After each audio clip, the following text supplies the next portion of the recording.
All right. So there's this quote from Walter Lippmann that has animated a lot of my work. The way in which the world is imagined determines at any point in time what people will do.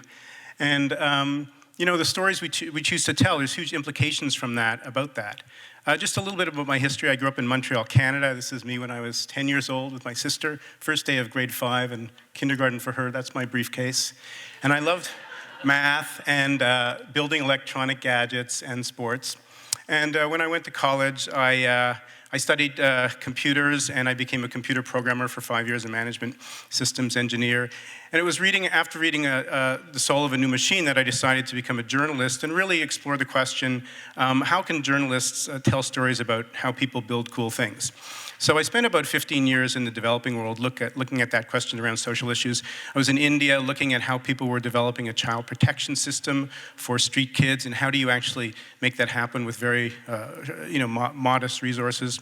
In South Africa, looking at how people in communities, mostly retired nurses and youth, were trying to create palliative care systems for people with AIDS when there was almost nothing else available. I was looked in Brazil. I looked at some of the ways that people were trying to bring distributed energy to people in rural areas, very poor people at a price that they could afford. This gentleman put a saint on his battery because it meant so much to him.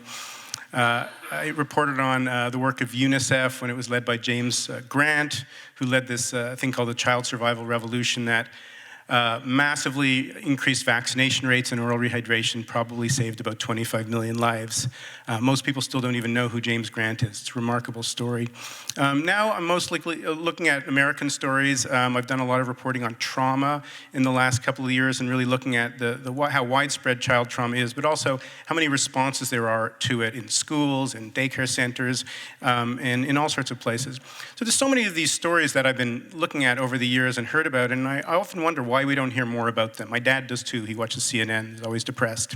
And I think, part of the problem is that they don't fit neatly into a kind of theory of change that I would say journalism has by default. It's not an explicit thing, but basically the world will become better when we show it where it's going wrong.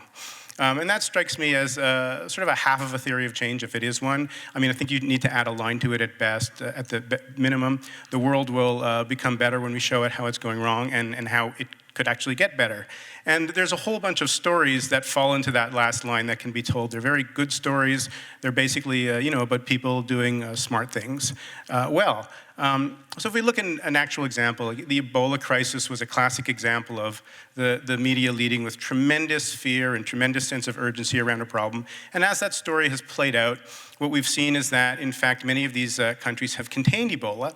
As a matter of fact, Sierra Leone just announced that this month, and just last week, there's an Ebola vaccine that's looking very promising. But these stories are almost an afterthought. I think that most people probably will never even come across them. So why don't we do that? Why don't we tell these stories? Here's another example of two hospitals that we found. They're both Good Samaritans in New York State. One has close to a 50% cesarean rate. The other one has an 18% rate. So if you were a journalist and someone said, cover this issue, which one do you write about?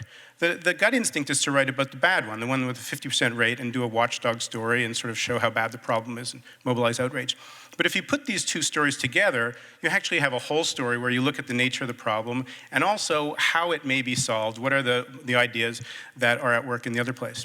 And I think not telling those stories is a big reason why journalism often fails to have the kind of impact it could have. Because basically, when people, have a low sense of efficacy, and they hear an anxiety-producing message, they tend not to engage. They get defensive. They don't change their behavior. There's a lot of research on dire warnings about global warming, actually reducing belief in global warming. And then there's lots of surveys of readers basically just saying that they feel helpless watching the news and they have a desire to tune out. So, psychologists have long understood these behavioral forces. The whole field of economics over the past 30 years has changed because of behavioral understandings. So why don't journalists incorporate them in our editorial decisions? Why do we still do the same things?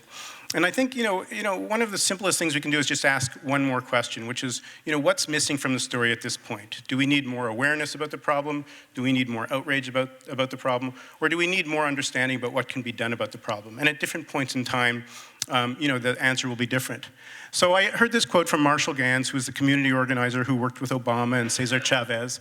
It's a combination of a critical eye, recognition of the world's pain, and a hopeful heart, recognition of the world's possibilities that brings change. And I think we can make both sides of these stories far more visible.